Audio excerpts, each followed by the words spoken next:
Weather Service in Chicago has issued a tornado warning for northwestern McHenry County in northeastern Illinois, northern Boone County in north-central Illinois, until 6:30 p.m.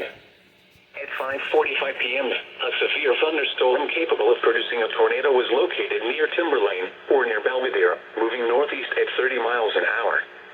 Hazard, tornado. Source, radar indicated rotation. Impact, flying debris will be dangerous to those caught without shelter. Mobile homes will be damaged or destroyed. Damage to roofs, windows, and vehicles will occur. Tree damage is likely. This dangerous storm will be near Kennewick Lake and Timberlane around 5:55 p.m. Poplar Grove around 6 p.m.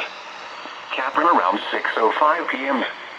Other locations in the path of this tornadic thunderstorm include Harvard. This includes Boone County Fairgrounds. Take cover now. Move to a basement or an interior room on the lowest floor of a sturdy building.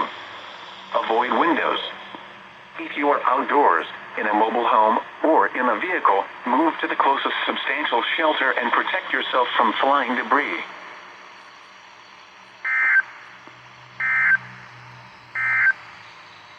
Now here